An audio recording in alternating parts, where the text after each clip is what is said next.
The smoke rose from Korvath Prime like the breath of a dying god. 3 days had passed since humanity declared victory, though Declan Soros thought that word tasted like ash in his mouth. Victory implied something was won. All he could see was loss stacked upon loss. Bodies in metal twisted together until you couldn't tell where soldier ended and machine began.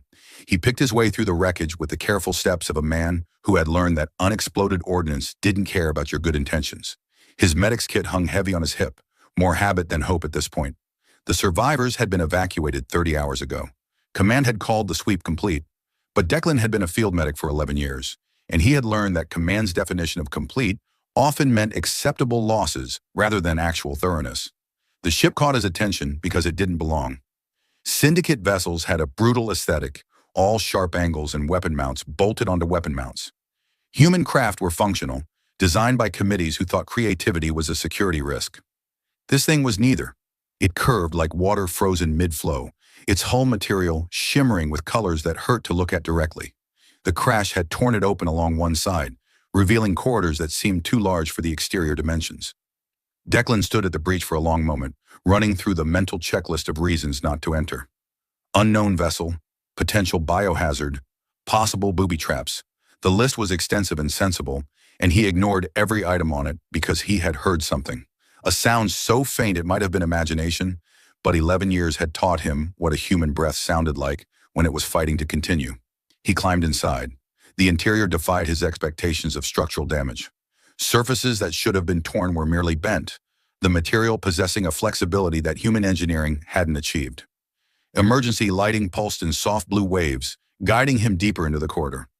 The architecture felt ancient and impossibly advanced simultaneously, covered in flowing script that reminded him of water or wind made permanent. He found her beneath a collapsed section of what might have been the command center, white skin marked with burns that wept clear fluid, hair the color of harvest wheat, matted now with blood and debris. Her features were almost human, close enough that the differences jarred harder than total alienation would have. The ears swept back and upward, elongated into elegant points that lay flat against her skull in unconsciousness. Declan dropped to his knees and pressed 2 fingers to her throat. Pulse present, though thready. Respiration shallow but consistent. He had treated exactly 0 patients of her species in his career, which meant he was working blind, which meant he would do what medics always did when faced with the unknown. He would treat what he could see and pray that biology was more universal than politics. The armor she wore was beautiful in the way that weapons were beautiful, form and function married with an artistry that made his standard-issue trauma shears feel embarrassed to exist. He cut through the seals anyway, peeling back plates to expose the wounds beneath, burns along her ribs, deep enough to require grafting if her physiology matched human parameters. A puncture wound in her side that had been partially sealed by what looked like self-activating medical foam built into the armor itself. Clever. He'd have to remember that if he survived long enough for it to matter. He worked with the systematic efficiency that training had carved into his bones. Clean the wound. Assess the depth. Apply the appropriate treatment. He was halfway through spreading sterilization gel across the burn on her abdomen when her eyes opened. They were the color of deep space where stars were being born, purple and silver swirling in patterns that suggested intelligence rather than simple biology. She looked at him, at his hands on her bare skin, at the gel gleaming on his fingers. And when she spoke, her voice carried an authority that made his spine straighten without his permission. "Do you know you're touching the Queen of the Galaxy, human?" Declan's hand stopped moving. His brain processed the words, cross-referenced them with every intelligence briefing he'd sat through, and arrived at a conclusion he deeply wished it hadn't.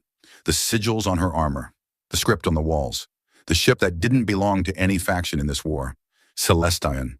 She was Celestian, and if she was calling herself Queen, that meant she was Vetriana Soltis, Architect Queen of the Celestian Dominion, ruler of an empire that made humanity's territories look like a small and poorly organized backyard.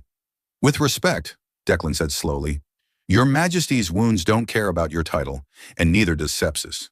May I continue?" Those ancient eyes studied him with an intensity that made him feel like a document being read in a language he didn't know he was written in. 3 seconds passed. 5. 10. "You may continue," she said. Declan continued. His hands were steady because they had to be, because steadiness was what kept patients alive, even patients who could apparently order his entire species wiped from existence with a word. The gel went on. The burns were dressed. The puncture wound was cleaned and resealed with fresh bandaging. She weighed less than he expected. Declan had carried wounded soldiers across battlefields thick with mud and debris, men and women whose armor added 30 kilograms to their frames. The Queen felt like carrying morning mist given form, though he suspected that impression had more to do with the material of her remaining armor than any actual fragility. Whatever the Celestians built their equipment from, it seemed to apologize for having mass at all. The medical station was 2 kilometers north, a prefabricated unit that had survived the bombardment through sheer architectural indifference. It squatted in a crater like something that had given up on dignity long ago, its walls scorched but intact, its emergency power still humming the low note of continued function. Declan had marked it during yesterday's sweep, thinking it might prove useful. He hadn't imagined it would prove useful for hiding galactic royalty from search parties. He laid her on the examination table with the care he'd give any patient, and the additional awareness that this particular patient could probably have him executed in creative ways he'd never imagined. The table's diagnostic systems flickered to life, immediately confused by readings that didn't match any species in its database. It beeped in mechanical distress for several seconds before Declan switched it to manual mode. "Your equipment seems distressed," Vetriana observed. Her voice was weaker now, the authority still present, but wrapped in the gauze of exhaustion. "It's having an existential crisis," Declan said, gathering fresh supplies from the cabinets. "Apparently it wasn't programmed to handle patients who rule most of known space. I'll file a complaint with the manufacturer." The corner of her mouth moved. It might have been a smile or might have been a muscle spasm from the pain medication he hadn't given her yet. "I do not rule most of known space. The Dominion encompasses approximately 43% of charted territories. Humanity controls 6%. The Syndicate held 11% before your recent conflict reduced that figure. I stand corrected. 43% of space finds my diagnostic table inadequate." He approached with an injection cartridge, showing it to her before bringing it near her skin. "This is a broad-spectrum analgesic. I have no idea if it will work on your physiology, make you hallucinate colors that don't exist, or do absolutely nothing, but it's what I have." She studied the cartridge with those impossible eyes. "Celestian biology processes most human pharmaceuticals at approximately 60% efficiency. The compound you're holding will provide roughly 4 hours of moderate pain relief. It will also make me somewhat more talkative than I would prefer. Medical science thanks you for the warning." He administered the injection and watched her features soften slightly as the medication took hold. "When you said more talkative, should I be concerned about state secrets or just embarrassing childhood stories?" "I have no embarrassing childhood stories. I was performing statecraft before your species achieved faster than light travel." "That sounds like an embarrassing childhood story about being a very serious child." Again, that movement at the corner of her mouth. "You are impertinent. I'm a medic. Impertinence is how we cope with the constant proximity to death. Speaking of which," he pulled a chair close to the table and sat, checking her vitals with the manual instruments that didn't require species-specific calibration. "Why is the architect queen of the Celestian Dominion bleeding out on a planet where humanity just finished losing 50,000 soldiers to hold a position that might not matter in 6 months?" The silence stretched. Outside, the wind carried ash against the station's walls, a sound like whispered secrets in a dead language.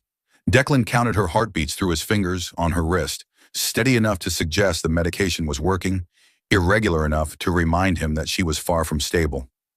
"I came to see," she said finally. 40 years I have maintained the Dominion's neutrality. 40 years of treaties and negotiations and careful balance. I watched your species and the Syndicate destroy each other through intelligence reports and diplomatic summaries, numbers, abstractions." She turned her head to look at him directly. "I wanted to see what neutrality looks like when it wears a face." Declan thought about the field hospital 3 days ago, the children from the colony ship that took a stray torpedo, the mother who kept asking him to check on her daughter, not understanding that her daughter was the reason he couldn't meet her eyes. "It looks like this," he said. "Ash and fire and people who didn't choose any of it, paying the price for people who did." "Yes."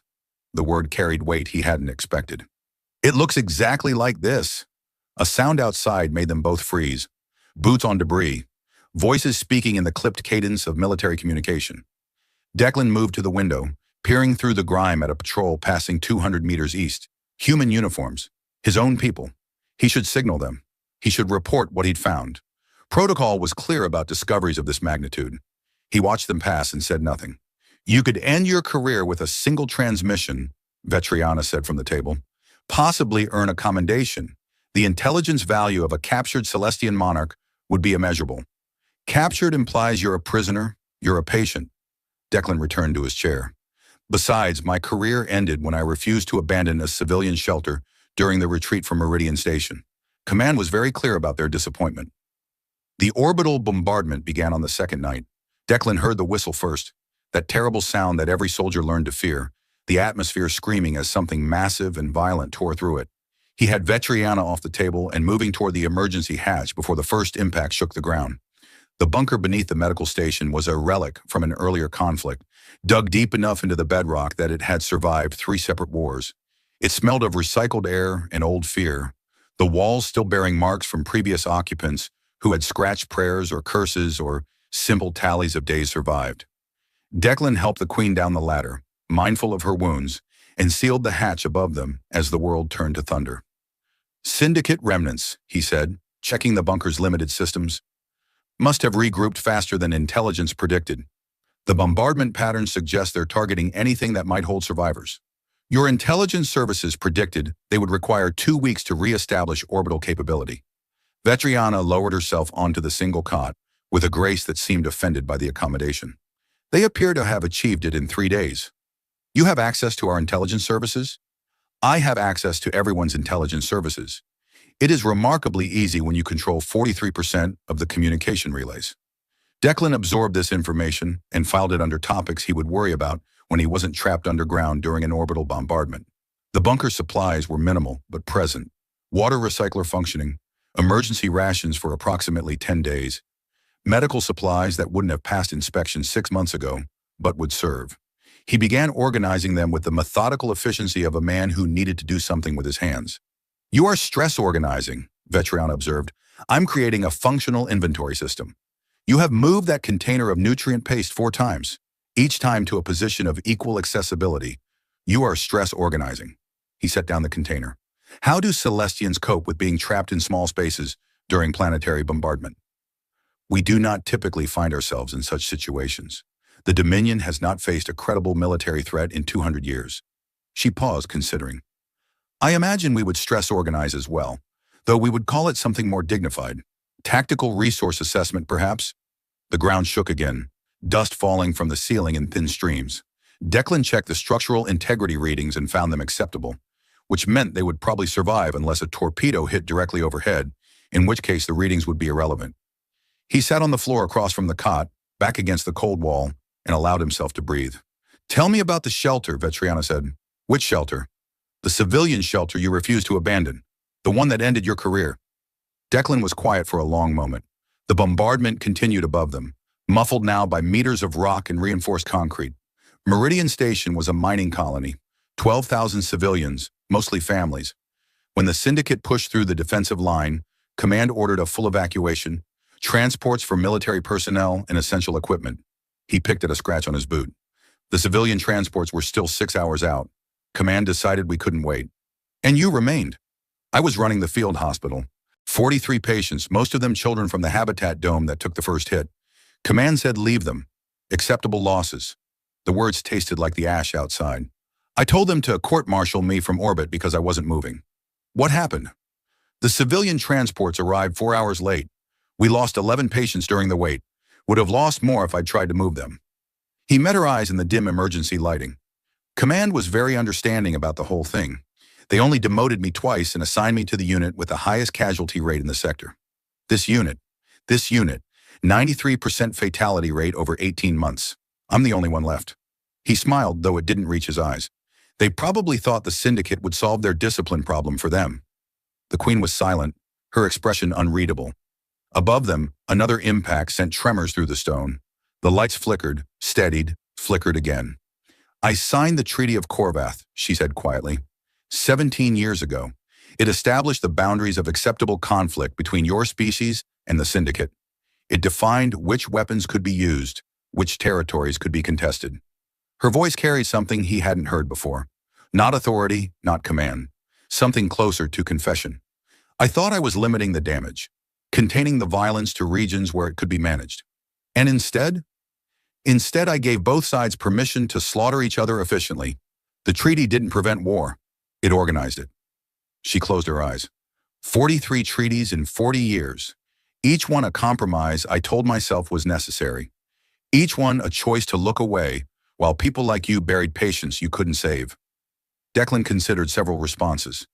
Platitudes about doing her best. Reassurances that leadership required difficult decisions.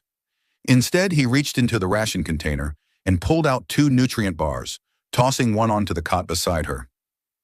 "Dinner," he said. "They taste like compressed disappointment, but the calorie content is adequate." She looked at the bar. "You are changing the subject." "I'm feeding my patient. There's a difference." The Celestian fleet arrived on the 5th day, and Declan learned that his understanding of scale had been tragically limited. He had seen human dreadnoughts, vessels that stretched kilometers long and bristled with enough weaponry to crack moons. The Celestian flagship made them look like medical instruments next to surgical suites.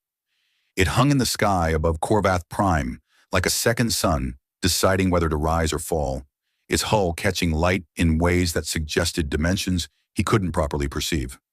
Vetriana had activated her emergency beacon the night before, once her strength had returned enough to access the biometric locks on her remaining armor. She had explained the process with the casual tone of someone describing routine correspondence, though Declan noticed her hands weren't entirely steady. Whatever signal the beacon sent, it had apparently been received with some urgency. They emerged from the bunker to find shuttles descending through the ash-choked atmosphere, sleek vessels that moved like thoughts given form. Soldiers in armor that made Vetriana's damaged suit look like everyday wear formed a perimeter around the medical station, their weapons trained outward with the discipline of troops who had never faced a credible threat, but trained for one constantly. An officer approached, her elongated ears pinned back in an expression Declan couldn't read, but suspected wasn't friendly.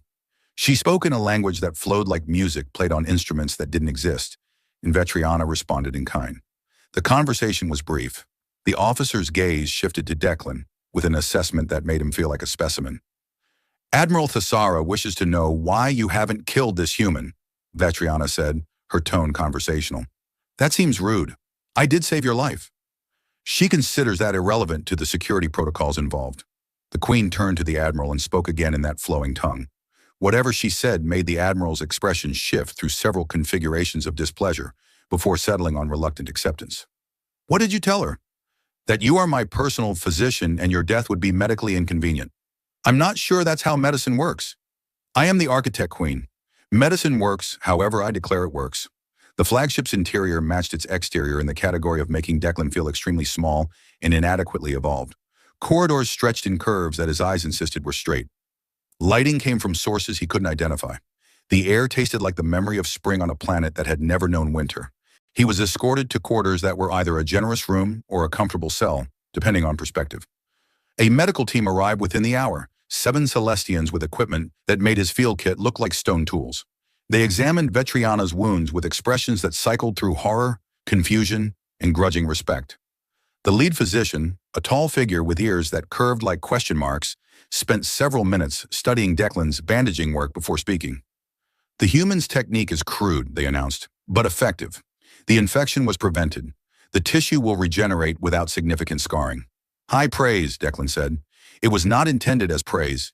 It was intended as a clinical assessment. I'll take what I can get." The following days blurred together in a haze of displacement. Declan was measured, scanned, and subjected to tests he didn't understand by personnel who didn't explain. He was given clothing that fit perfectly despite no one taking his sizes. He was fed meals that tasted like concepts rather than ingredients. He was assigned a translation device that rendered Celestian speech into flat, effectless English that stripped all music from the words. The court learned of the Queen's survival in stages, each revelation rippling outward through the Dominion's communication networks. Declan understood perhaps 1/10 of the political implications, but that 1/10 was enough to recognize catastrophe in motion. The untouchable Queen had been touched, the immortal symbol had bled, and a human had seen it all. Admiral Thessara summoned him on the 4th day, her office a space of severe geometry and implicit threat. She stood behind a desk that might have been carved from frozen starlight and regarded him with the warmth of vacuum. "You will tell me exactly what transpired on the surface," she said. "Every word the Queen spoke, every moment of vulnerability you witnessed." "With respect, Admiral, that information is covered under physician-patient confidentiality. You are not a physician. You are a field medic with a discipline record that suggests chronic insubordination." Field medics are physicians. We just get worse equipment and more interesting patients. Declan met her stare without flinching. 11 years of facing death had cured him of intimidation by superior officers, regardless of species. The Queen was injured. I treated her injuries. Everything else is between her and me. The Admiral's ears flattened in what he now recognized as anger. You understand I could have your memories extracted. The technology exists. The authorization would be trivial. Then why haven't you? Silence stretched between them, filled with implications neither voiced. Declan knew the answer. The Queen had forbidden it. Whatever reason Vetriana had for protecting his mind, the Admiral couldn't override it without consequences she wasn't prepared to face. The palace worlds of the Celestian Dominion existed in a state of beauty that felt like aggression. Declan had grown up on a mining colony where aesthetics meant choosing which shade of gray to paint the corridors. He had served on military vessels where design philosophy began and ended with functionality. Nothing in his experience had prepared him for cities that grew like crystal forests, for skies painted with aurora that responded to the collective mood of the population, for architecture that seemed to breathe. His medical bay was located in a wing of the royal complex that he suspected had been hastily repurposed from something more dignified. The equipment was extraordinary, centuries beyond anything human medicine had achieved. And he spent his first week simply learning which devices did what. The Celestian medical text had been translated for him, though the translations often raised more questions than they answered. What exactly was a harmonic cellular resonance, and why did treating it require musical notation? Vetriana visited on the 8th day. She arrived without announcement, without escort, slipping through his door like a memory of smoke. Her wounds had healed completely, the Celestian regeneration technology erasing even the faintest scar.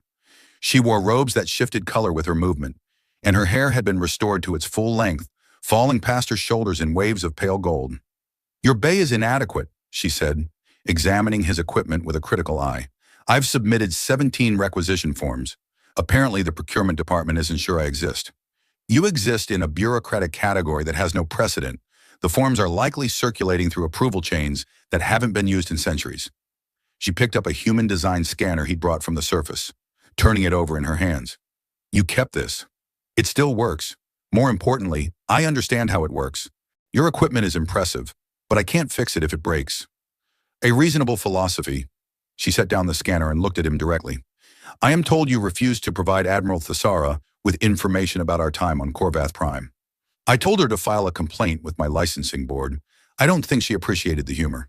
She did not. She has requested your execution 4 times in the past week. Vetriana's tone remained conversational, as though discussing weather patterns. I have denied each request. She is becoming creative in her justifications. Should I be concerned? You should be aware. Concern is optional.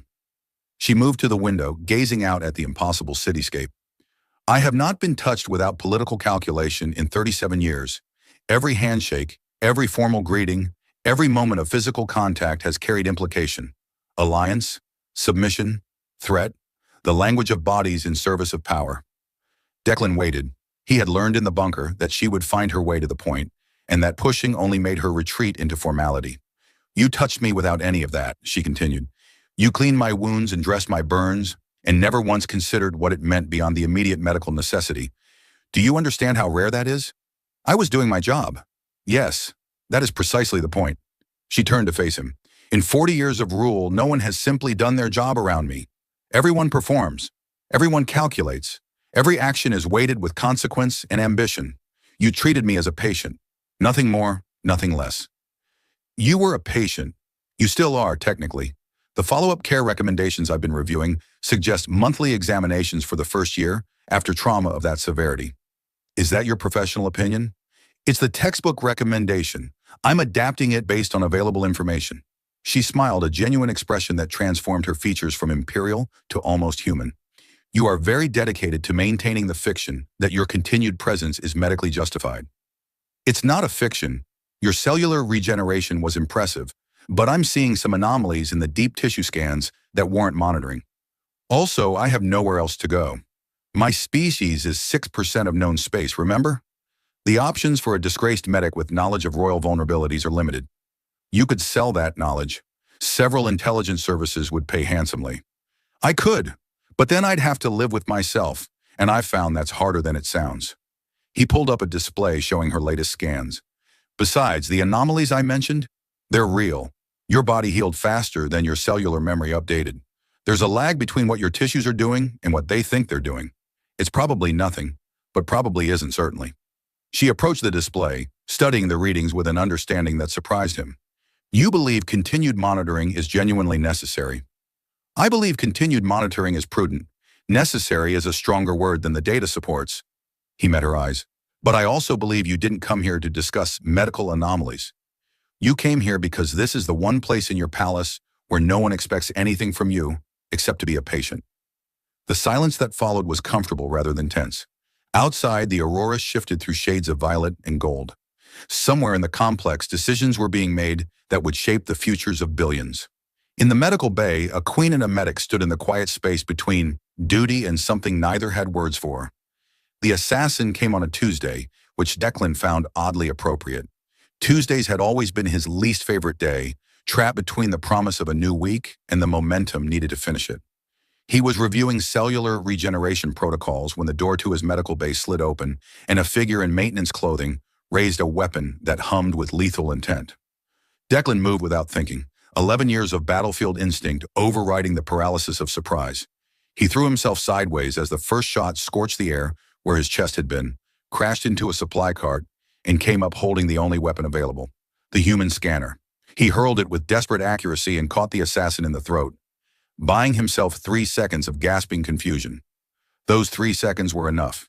He closed the distance, drove his knee into the attacker's midsection, and wrenched the weapon away with a technique he'd learned from a sergeant who believed medics should know how to create injuries as well as heal them. The assassin collapsed, wheezing, and Declan stood over them with a racing heart and the dawning realization that someone wanted him dead badly enough to infiltrate the most secure palace in the galaxy. The security response was immediate and overwhelming. Celestian guards flooded the corridor, their weapons drawn, their expressions suggesting they weren't sure whether to protect him or arrest him. Admiral Thessara arrived within minutes, her satisfaction poorly concealed as she examined the unconscious assassin. A human agent, she announced. Clearly you have enemies among your own species. Clearly someone wants to silence what I know. Declan met her gaze steadily. The question is, who benefits from that silence? The Admiral's ears twitched in what he now recognized as discomfort. Before she could respond, the crowd parted for a presence that required no announcement. Vetriana moved through her guards like light through water, her attention fixed on Declan with an intensity that made the room feel smaller. You are injured, she said. A scratch. The shot grazed my arm. You are injured, she repeated, and this time it wasn't an observation. It was something closer to fury, though directed at circumstances rather than him. She turned to Thessara. Admiral, you will explain how an assassin penetrated palace security. Your Majesty, the investigation is ongoing. The investigation will conclude that this is the 4th attempt on his life in as many weeks. The investigation will conclude that my explicit orders regarding his protection have been inadequately implemented. Vetriana's voice carried the weight of mountains deciding to move. The investigation will conclude, Admiral, or I will find someone who can conclude it for you. Thessara's face went pale in a way Declan hadn't known Celestians could achieve. She bowed stiffly and withdrew, leaving the medical bay in a silence that hummed with aftermath. Vetriana crossed to him, her hands finding his arm with a gentleness that contradicted her recent display of authority. She examined the wound herself, her touch clinical but lingering. This requires treatment. I can treat it myself. Occupational advantage. You will allow me. It wasn't a request. She guided him to the examination table and retrieved supplies with a familiarity that suggested she had been paying attention during his explanations of human medical procedures. Her movements were careful, precise, entirely focused on the task. You're surprisingly good at this, Declan said. I had an excellent teacher. He talked constantly while he worked. I believe it was his way of managing stress. She applied the antiseptic with steady hands. I am going to address the High Council tomorrow. About security protocols? About humanity. She met his eyes. 40 years of neutrality ends tomorrow. I am placing your species under Dominion protection. Full integration into our defensive treaties. An end to the careful distance that allowed the Syndicate war to continue. Declan stared at her. That will change everything. The political implications alone. The political implications are my concern. She finished bandaging his arm and didn't release his hand. I have spent 4 decades making decisions based on implications, treaties balanced on calculations of power and advantage. I told myself it was wisdom. It was cowardice dressed in diplomatic language. Vetriana, on Corvath Prime, in that bunker, you asked me why I came. I told you I wanted to see what neutrality looked like. Her grip tightened slightly. What I did not tell you is what I saw. I saw a man who chose to help when helping was dangerous, who refused to abandon patients because principles mattered more than survival, who looked at a queen and saw only a patient who needed care. I was doing my job, he said quietly. You were being what I had forgotten rulers could be, present, accountable, willing to touch the wounds instead of managing them from a distance. She released his hand but didn't step back. Tomorrow I tell the council that humanity deserves protection. I will cite strategic considerations, economic advantages, the balance of power. I will not tell them the truth, which is that one human reminded me power means nothing if it cannot kneel to help another, that some wounds require more than medicine. Her smile was small but genuine, that sometimes the most radical act is allowing yourself to be cared for by someone who sees you bleeding and simply decides to help. The aurora outside painted the room in shifting colors. Somewhere the galaxy continued its ancient dance of politics and power. But in the medical bay, a queen and a medic stood in the space they had built together, no longer patient and physician, but something unprecedented, something that had begun in ash and found its way to starlight. So, Declan said, same time tomorrow for your follow-up examination? Vetriana laughed, a sound he suspected few had ever heard. Same time tomorrow, and every day after, I think. Some conditions require ongoing treatment. Medically speaking, I agree completely. I thought you might.